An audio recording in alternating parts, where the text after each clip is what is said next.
जो देश की राजधानी दिल्ली है उसकी कानून व्यवस्था की जिम्मेदारी मोदी जी के और गृह मंत्री अमित शाह जी के ऊपर है। और बार बार ये मामला आम आदमी पार्टी ने उठाया है, सड़क पे भी और सदन में भी, कि दिल्ली अपराधों का गढ़ बनता जा रहा है। आप इसमें यहां रोकथाम कीजिए। कुछ नहीं करते।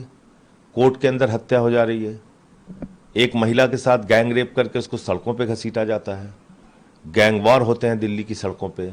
यहाँ राष्ट्रपति रहते हैं, यहाँ उपराष्ट्रपति रहते हैं, यहाँ प्रधानमंत्री, गृह मंत्री, पूरी सरकार रहती है और उनके नाक के नीचे इतने अपराध हो रहे हैं।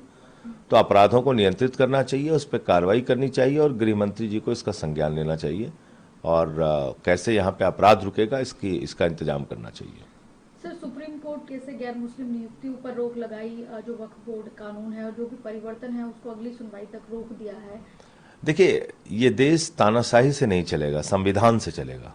और ये बिल एक गैर संवैधानिक बिल है। मैंने जेपीसी के मेंबर के तौर पे भी ये बात कही थी, पार्लियामेंट में एक सांसद के तौर पे भी ये बात मैंने उठाई थी। और जैसे ही कल सुप्रीम कोर्ट का आदेश आता है, ये देखिए जो बीजेपी के द्वारा पोषित हैंडल हैं, ये क्या लिख रहे हैं, शरिया court of India supreme court को लिख रहे हैं। ये सुप्रीम कोर्ट की तस्वीर और उसके गुंबद को किस तरीके से बना के प्रदर्शित कर रहे हैं, देखिए आप। ये भारतीय जनता पार्टी क्या चाहती है? ये तानाशाही का मुल्क है। आप सुप्रीम कोर्ट नहीं मानेंगे, आप इस देश के कानून को नहीं मानेंगे, आप बाबा साहब डॉक्टर भीमराव अंबेडकर जी के द्वारा लिखे गए संविधान को नहीं मानेंगे। हमारे संविधान की धारा 26 क्या कहती है?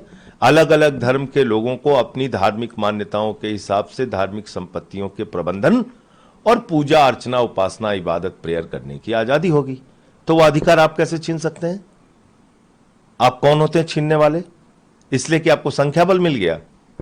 तो ये बात मोदी जी को समझ में नहीं आ रही है कि इस देश में सौहार्द फैलाने वाले हिंदुओं की संख्या करोड़ों में है और फसाद फैलाने वाले तत्व जो थोड़े बहुत हैं वो जरूर मोदी जी के साथ इस वक्त हैं, लेकिन वो इस देश की संस्कृति और सभ्यता नहीं है। वहीं जेपीसी के जगदम्बिका पाल तो ये कह रहे हैं, अगर हमारी रिपोर्ट असंवैधानिक या धार्मिक स्वतंत्रता में हस्तक्षेप करती है तो मैं इस्तीफा दे दूंगा। उनके कहने से कुछ नहीं होता। मैंने तो उनके सामने भी अपना विरोध दर्ज कराया था। जेपीसी में एक नहीं कई बार हमने विरोध दर्ज कराया था।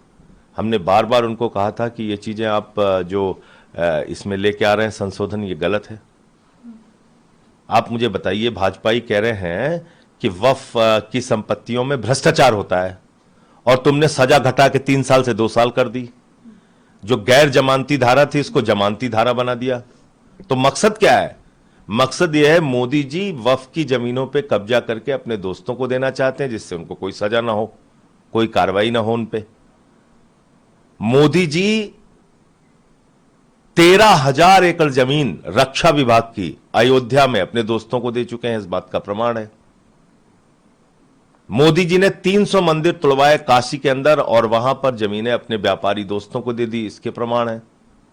तो किसी को इसमें खुश होने की जरूरत नहीं। मैंने बार बार कहा, फिर कह रहा हूं, जैन धर्म की जमीन, बौद्ध धर्म की जमीन, ईसाई धर्म की जमीन, सिख धर्म की जमीन, हिंदू धर्म की जमीन, कोई जमीन सुरक्षित नहीं है।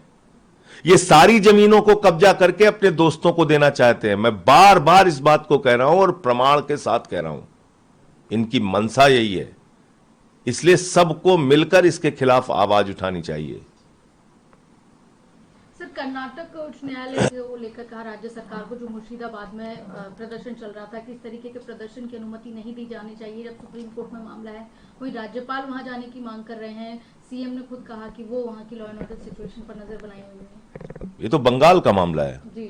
तो इसलिए बंगाल में जो वहां की मुख्यमंत्री हैं, लॉ एंड ऑर्डर उनके जिम्मे है। निश्चित रूप से उनको मौका देना चाहिए, वहां की स्थितियों को नियंत्रित करेंगी सक्षम मुख्यमंत्री। तो राज्यपाल वहां मुर्शिदाबाद जाने की बात कर रहे हैं। उनको ऐसा नहीं करना चाहिए क्योंकि वो उनका काम नहीं है।